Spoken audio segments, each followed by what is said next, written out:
Coucou tout le monde, c'est la troisième fois que je filme cette vidéo. Il s'agit ici de vous dire un peu mes indispensables pour aller bien.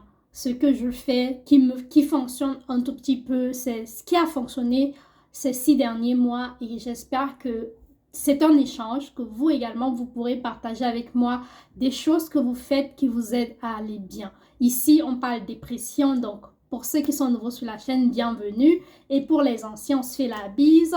Mouah, mouah, voilà.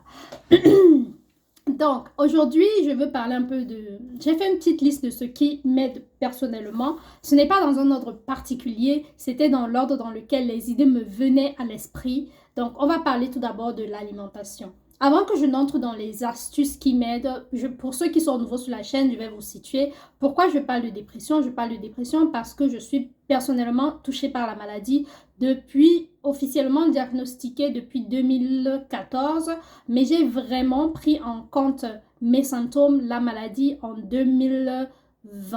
En 2020, et c'est depuis 2020 que j'essaie de me battre pour sortir de là. Et en 2020, j'ai essayé de me battre par mes propres moyens pour sortir de là.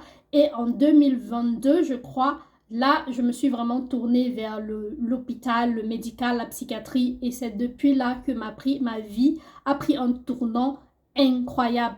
Là, je retrouve la reine que j'étais il y a 15 ans. Je me retrouve en fait, je vais beaucoup mieux et je trouve que c'est tellement important d'en parler. Donc aujourd'hui, je partage les astuces qui m'ont aidé ces 6 derniers mois à aller mieux pour rester sur cette courbe de positivité et de choses positives. Donc tout d'abord, il y a l'alimentation, le fait de manger. Pour certaines personnes, ce sera autre chose, mais pour ma part, c'est l'alimentation. J'ai eu l'habitude dans le passé de me priver d'alimentation, de me priver de repas, parce que je voulais comme m'affaiblir pour une TS. Je ne vais pas dire le mot, ceux qui s'y connaissent comprendront. Donc, j'avais l'habitude de ne pas manger et de deux. Et là, donc j'ai changé cette habitude. J'essaie de manger 3 fois par jour. Peu importe si c'est juste une bouchée les jours où je vais pas bien, même si c'est juste une bouchée de pain, un croque, je croque le pain, ça n'a pas de goût dans ma bouche, mais je me dis, je le fais parce que je sais que mon corps en a besoin pour combattre la maladie. Donc, je mange 3 fois par jour et j'essaie de m'y tenir. Les personnes autour de moi qui me sont vraiment très intimes, très proches, je leur ai partagé ça, de me demander quand ils se rendent compte que je ne vais pas bien, quand est-ce que c'était la dernière fois que j'ai mangé? Et uniquement à cette question, je vais me rappeler de manger un petit truc, même si c'est juste une bouchée. Deuxième point que j'ai remarqué qui est super important, c'est de s'exposer au soleil. Et ça, ce n'est pas une astuce qui me vient de moi, c'est une astuce qui me vient des autres qui m'ont fait expérimenter ça. Quand je m'expose au soleil, pas forcément je suis à l'extérieur sous le froid, parce qu'actuellement il fait froid en Allemagne, peut-être à travers d'une fenêtre. À travers d'une fenêtre, de ressentir cette chaleur du soleil même, ça aide, je ne sais pas comment, mais ça fait du bien. Là, que ce soit le soleil qui frappe le visage, les bras, les jambes, exposez-vous au soleil, pas forcément aller dehors, parce que dehors, il va falloir que vous vous couvrez tout le corps, mais exposez-vous au soleil, exposez votre corps au soleil. Moi, personnellement, je viens du Cameroun, de l'Afrique. L'exposition au soleil, c'est comme thérapeutique. C'est comme thérapeutique. Un troisième point que je trouve très important d'en parler ici, c'est de consommer du fer, de la vitamine D, et j'ai pris une note et des multivitamines. Actuellement, je vais vous montrer mon petit stock de médicaments. Actuellement, je prends celui-ci. J'ai acheté en, en pharmacie. En pharmacie, j'ai également ce stock. Celui-ci, c'est de la vitamine D3. C'est ici 20 microgrammes. Ça fait combien de UI? Ça fait 20 microgrammes. C'est, je crois, un dixième, un dixième, un dixième, un dixième, 1000, peut-être 1000 IE, je sais pas, un truc comme ça. Et bon, je le prends plus depuis que je l'ai acheté celui-ci, je crois, en le vend à DM ou alors en pharmacie, je sais plus très bien. Et je conseille également cette vitamine D de la marque Sunday Natural qu'on prend une fois par semaine. Et là, vraiment, depuis que je prends ça une fois par semaine, je trouvais un meilleur rythme que de prendre tous les jours et ne je ne sais pas si ceci marche vraiment. Je l'ai vraiment, vraiment consommé parce qu'il est presque en fin de vie. Bref, donc voilà, de consommer des vitamines. Pourquoi consommer des vitamines? Le fer, vous n'avez pas vu le fer ici, parce que je prends le fer tous les matins avec les muesli. J'ai acheté un petit pot de fer, c'est du spinat, les épinards en fer, en poudre, que j'ajoute à mes muesli et ça m'aide beaucoup parce que, je sais pas, ça me fait du bien. Un autre point que je trouve super important, vraiment, qui m'a comme boosté quand je suis au boulot, que je partage vraiment avec le sourire, c'est l'ashwagandha. L'ashwagandha, c'est une poudre qu'on peut consommer dans du lait, dans du jus, dans de l'eau, dans du thé. Moi, je consomme avec juste un peu d'eau chaude, je mélange un peu comme ça. Les jours où c'est vraiment difficile, je prends un peu de jus, je verse un peu de jus et je mélange et je consomme. Ça m'aide beaucoup les jours où je vais au boulot en larmes, je suis en pleurs, je suis de mauvaise humeur, tout m'énerve, rien ne me plaît. J'ai une rage en moi que je ne peux pas expliquer, une colère en moi que je ne peux pas expliquer, ou parfois c'est juste que je suis tellement triste, je suis tellement mal dans mon corps, tout me fait mal dans mon corps. Et quand je consomme de l'ashwagandha, ça me redonne un tout petit peu de l'énergie. Je trouve que c'est vraiment un truc qui booste le système. Je sais pas, c'est comme, pour moi, je pense que ça me donne les effets que ceux qui consomment le café ressentent. L'ashwagandha, et je vous recommande vraiment. On en vend à DM, on en vend partout en ligne sur Amazon. Un autre point que j'aime bien, c'est le curcuma. Ça, je le prends le soir, ça m'aide dans mon dormir. Je sais que j'avais fait une vidéo où je vous avais parlé de cet appareil-ci. Cet appareil-ci, pour moi, c'est vraiment the must-have. Quand j'ai du mal à dormir, il suffit d'un petit massage du cuir chevelu, là, bam, je suis relaxée, je vais beaucoup mieux. Donc, vraiment, le curcuma, avec le curcuma dans un peu de lait, là, moi, je vous dis, essayez. Un autre point que j'aime bien et qui fonctionne un tout petit peu mieux maintenant, c'est de... Avant, je mettais mes médicaments comme ça dans un... Là, vous pouvez lire? Non, comme ça, vous pouvez lire? Oh, bref, là, c'est écrit lundi. J'avais comme ça 7 boîtes de lundi à dimanche. J'ai changé.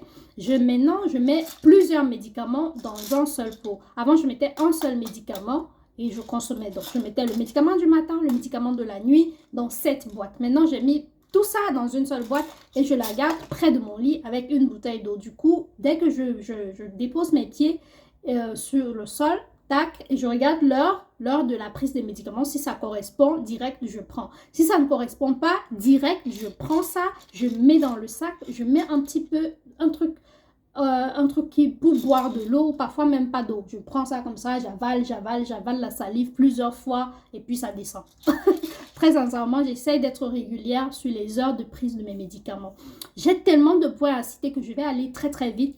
Maintenant, je trouve que c'est important de prendre les médicaments à des heures régulières. Parce qu'en hôpital psychiatrique, c'est ce qu'il nous faisait faire. Et c'est ce qu'il disait, que c'est très important de prendre à des heures régulières. C'est-à-dire quand il me donnait les médicaments que je sais que je vais prendre à la maison, il me disait, rappelle-toi, tu dois prendre entre telle heure et telle heure. Donc, ce que je fais maintenant, c'est que j'essaie de respecter ces horaires-là. Quand je rate la prise et que je me rends compte que j'ai raté l'intervalle de prendre le médicament de plus de 2 heures, je ne prends plus. Je laisse, je prendrai le lendemain directement. J'ai remarqué que quand je fais des trop grands espaces d'intervalle, mon corps commence à faire des trucs que j'aime pas beaucoup. Actuellement, je prends le médicament qu'on appelle le matin, escitalopram 10 mg. Ce n'est pas que... D'ailleurs, c'est un médicament que vous devez prendre uniquement sur prescription. On ne peut pas vous le vendre comme ça. Il faut que vous allez voir le house art ou votre médecin psychiatrique pour qu'on vous le prescrive. Donc, j'en prends 10 mg. Je suis passée de 20 mg à 15 mg à 10 mg. Pour ceux qui suivent mes vidéos, vous comprendrez, je le partage juste pour les nouveaux. Le soir, je prends le médicament qu'on appelle quetiapine qui m'aide à rester endormi. Je n'ai pas de problème à m'endormir, j'ai des problèmes à rester endormi. Mon cerveau se réveille tout seul après 2 heures de temps. Du coup, je me réveillerai si je ne prends pas de médicaments après 2 heures, après 3 heures de temps. C'est une mauvaise habitude que j'ai prise quand j'étudiais, quand je faisais la classe de première et terminale. C'était que je m'endormais et je me réveillais la nuit pour étudier, pour avoir de meilleures notes, pour être la meilleure. Ça m'a apporté des bons fruits entre la troisième et la première, mais à partir de la terminale, j'ai remarqué que mes notes, malgré tous les efforts que je faisais, chutaient parce que le cerveau, il ne participais plus en fait. Je n'étais plus la meilleure de la classe, je n'étais plus le meilleur de moi, bref. Donc, mon cerveau a comme gardé cette mauvaise habitude de toutes les 2-3 heures, il se réveille. Du coup, le médicament, il m'aide à rester endormi pendant au minimum 6 heures de temps. Et rien que le sommeil, je vous le dis, ça change tout.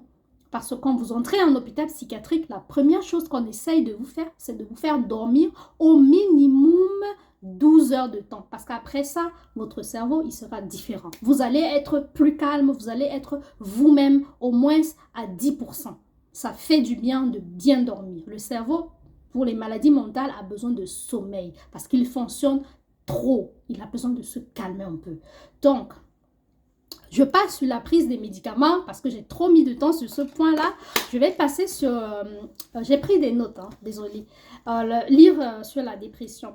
Un point que j'ai remarqué, je vous ai dit dans les précédentes vidéos, pour les nouveaux, je le rappelle, que j'ai fait 60 séances de psychothérapie et c'est une séance qui dure 50 minutes. Donc, ce sont des... Je ne vais pas entrer dans les détails.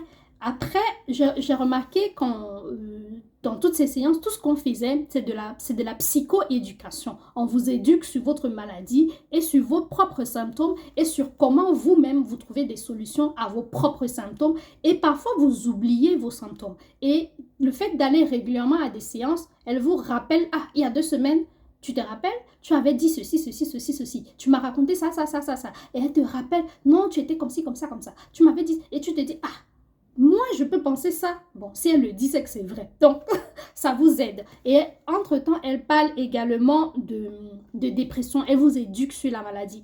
Donc, ce que j'ai commencé à faire depuis que je ne vais plus en séance de thérapie tous les lundis, c'est de lire un livre sur la dépression. Actuellement, celui-ci, je l'ai emprunté à la bibliothèque. C'est bien écrit dessus, bibliothèque. C'est un livre sur la dépression que j'ai pris. C'est un tout petit livre. Il fait à peine 100 pages. Attendez, je vais vous dire.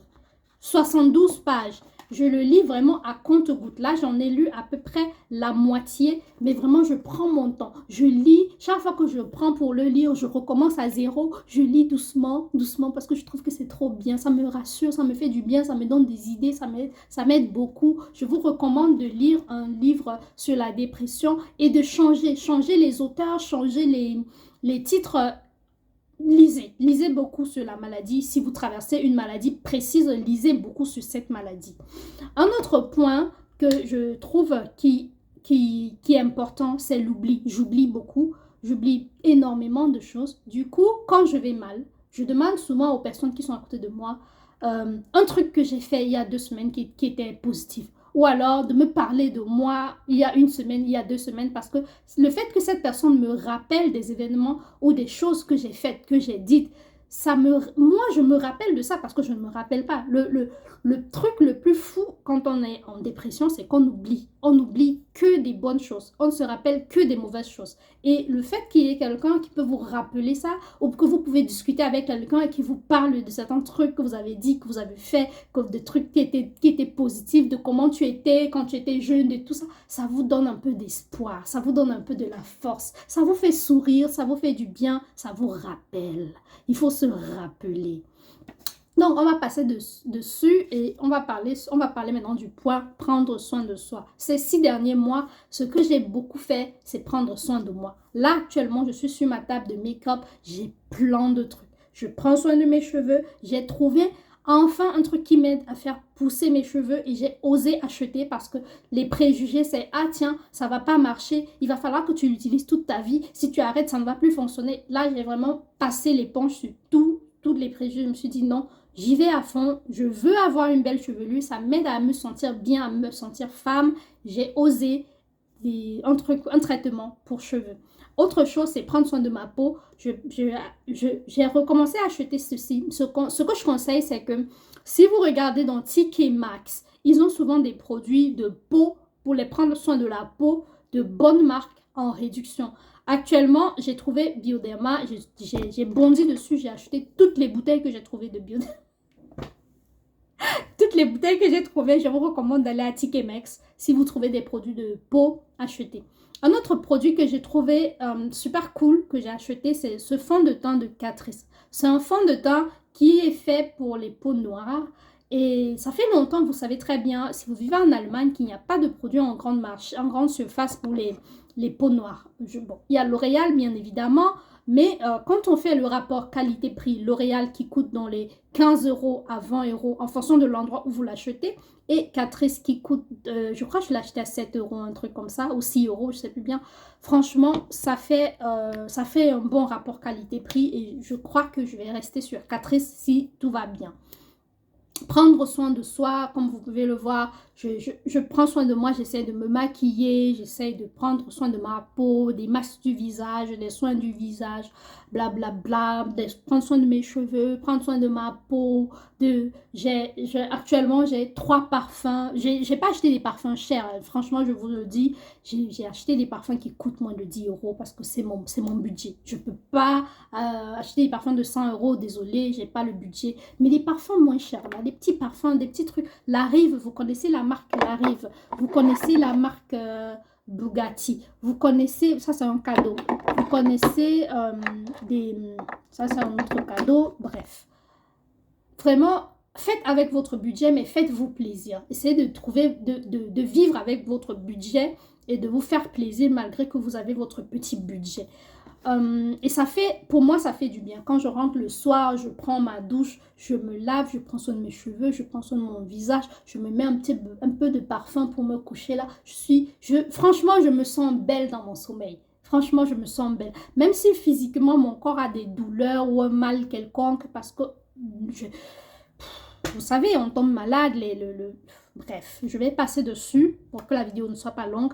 Un autre point que je trouve qui est très important, qui m'a beaucoup aidé à relativiser un peu ma condition de femme en Allemagne, ma vision d'une femme noire qui vit en Europe, qui vit en Allemagne, c'est un peu de lire un peu sur d'autres femmes étrangères qui vivent en Allemagne. Ce que je trouve super, c'est que le magazine Allwert de DM, vous voyez, j'en ai 3 là. Actuellement, je les ai gardés parce que je n'ai pas fini de les lire. En fait, c'est tout. Je les ai gardés parce que je n'ai pas fini de les lire.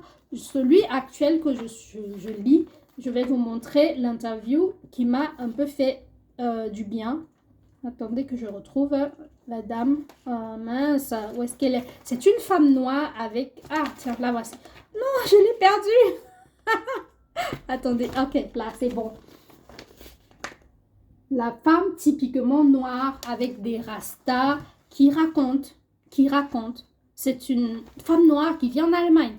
Franchement, il y a beaucoup de femmes étrangères, beaucoup de femmes dans ce journal qui, moi, en tant que femme, ça me fait du bien de lire, ça me booste, ça me motive, ça me permet d'avoir des sujets de conversation, ça m'aide personnellement à aller bien.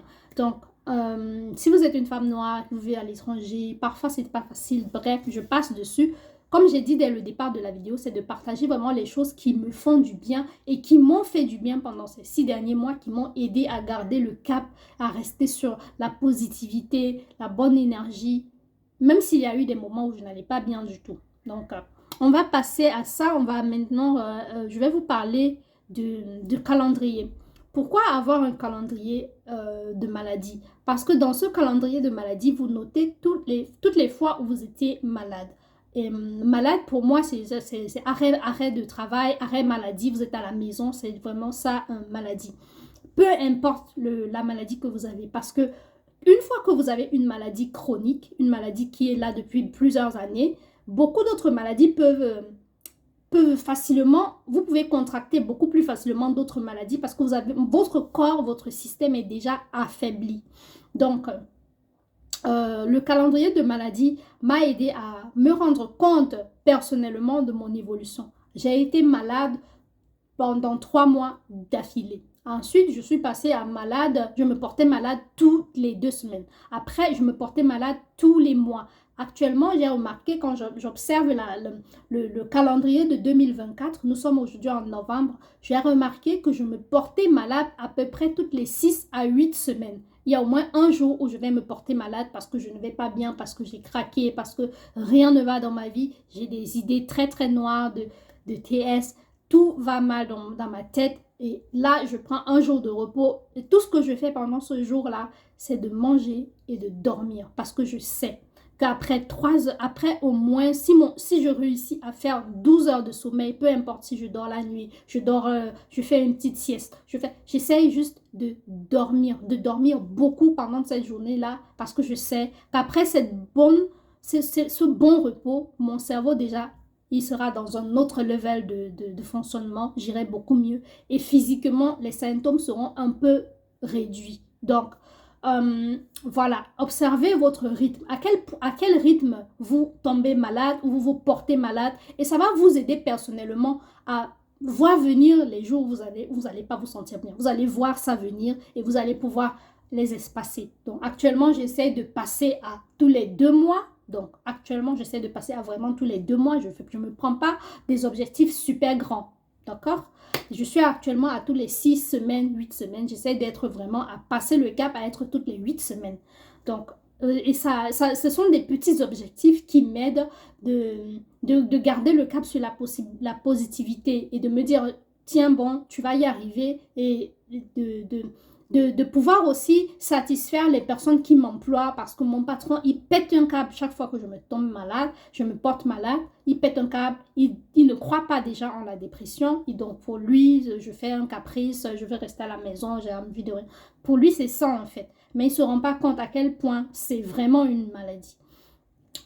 Le dernier point que je veux partager avec vous, c'est de parler quand je ne vais pas bien. C'est clair, c'est pas évident de parler à tout le monde, à toutes les personnes qui se viendront vers vous et vous dire « Mais qu'est-ce que tu as? Pourquoi tu es triste? Pourquoi tu es mal? Pourquoi tu pleures? Pourquoi tu ne parles pas? Pourquoi tu ne ris pas? » Ce n'est pas facile de parler parce que parfois même mon patron, il me dit « Mais pourquoi tu ne ris pas? Depuis le matin, je ne t'ai pas vu sourire. » Et j'ai même pas envie de lui parler parce que je sais déjà il ne croit pas en ça, il va me faire un sermon sur tout et rien du tout, ça m'énerve en plus et je suis déjà dans une humeur énervée, donc c'est mieux que je contrôle ma colère. Et donc c'est pour vous prendre un exemple pour dire que les gens autour de vous, s'ils sont conscients que vous vivez avec la maladie, si vous avez partagé avec eux, parfois, partager des petits moments avec eux, ça va les aider à mieux vous comprendre. C'est difficile, je le sais, parce que moi, personnellement, il y a beaucoup de choses que je n'arrive pas à partager avec ma sœur. Je ne sais pas pourquoi, mais je n'ai pas trouvé cette barrière. Il y a pas, je ne sais pas. Essayez de partager avec les personnes autour de vous. Parce que, pourquoi je parle de ça? Parce que je pense que ça aide beaucoup. Vous-même, ça vous aide, le fait de simplement parler, c'est comme si vous avez enlevé cette négativité, cette noirceur en vous et vous l'avez jetée. Vous l'avez enlevé de vous. Vous l'avez partagé, vous l'avez jeté. Donc, le fait de parler, parfois, ça fait du bien. Mais, bien évidemment, essayez de trouver les bonnes personnes à qui parler parce que c'est pas facile. Moi aussi, je trouve parfois bien quand les gens ne me parlent pas quand ils ont leurs problèmes parce que franchement, je ne saurais certainement pas quoi leur dire pour soulager leur douleur morale. Donc, moi, je n'en veux pas des personnes qui ne me parlent pas quand elles ne vont pas bien parce que je me dis, très bien, ça m'évite de réfléchir à quelque chose que je vais te dire qui ne va te servir à rien. Je sais, ça n'a pas de sens peut-être pour vous, mais pour moi, ça a un sens. Pour moi, ça a un sens. Donc, c'était tout pour la vidéo. Donc, j'ai ici résumé toutes les astuces qui m'ont aidé ces 6 derniers mois à aller beaucoup mieux. Et j'espère que ça vous a aidé. J'espère que ça pourra aider d'autres personnes qui souffrent de la maladie, qui essayent de s'en sortir, qui essayent d'aller au mieux au jour le jour. Vraiment, prenez les choses petit à petit. Fixez-vous des objectifs petit à petit. Allez-y petit à petit. Franchement, je le dis parce que je le vis actuellement, que je remarque dans ma vie que je redeviens celle que j'étais. Je redeviens la fille brave que j'étais. Je ne suis pas au niveau où personnellement j'aurais souhaité être, mais je sais que je vais mieux petit à petit. Petit à petit, je trouve une stabilité dans ma vie, que ce soit une stabilité financière, une stabilité je me retrouve en fait. Bon, quand je dis stabilité financière, je ne suis financièrement pas stable du tout. Je suis super endettée, mais au moins la somme d'argent que je reçois tous les mois, j'essaye quand je dis stabilité, c'est une meilleure gestion. Voilà, c'est ça le mot. Une meilleure gestion de mes finances, une meilleure gestion de mes émotions, une meilleure gestion sociale des personnes autour de moi, une meilleure gestion amoureuse de ma relation amoureuse, une meilleure gestion amicale de mes amitiés. Il y a tout ce grand monde tous ces aspects de la vie qui redeviennent un peu stables et j'espère vraiment à travers cette vidéo pouvoir aider d'autres personnes, pouvoir créer cet échange où vous aussi, vous qui écoutez cette vidéo jusqu'ici, pouvez me donner dans les commentaires des choses que vous avez fait, qui vous ont aidé, qui vous ont boosté, que vous avez expérimenté, d'autres peut-être faire, que vous pensez que ça peut m'aider, que ça peut me donner un autre point de vue de la situation que je n'ai pas.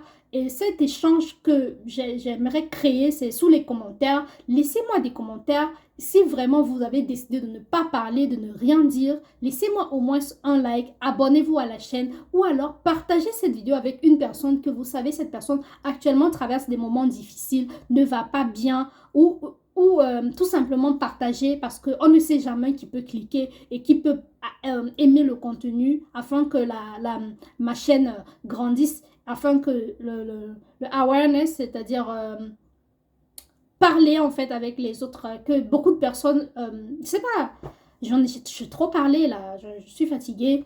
Merci d'avoir écouté, j'ai commencé à avoir mal aux joues parce que je ne parle pas beaucoup comme ça. Donc, si la vidéo vous a plu, s'il vous plaît, n'hésitez pas à me mettre un pouce bleu. N'hésitez pas à vous abonner si vous êtes nouveau sur ma chaîne. N'hésitez pas à me laisser un commentaire. J'aimerais vraiment créer un échange dans les commentaires. J'ai autant parlé parce que j'aimerais créer un échange dans les commentaires avec vous, avoir vos avis et vos opinions. Tout ce que vous pensez. Si c'est juste écrit bonne vidéo, dites-le dans les commentaires. Je veux savoir ce que vous avez dans vos petites têtes, derrière votre petit écran ou grand écran. Bye bye, bisous.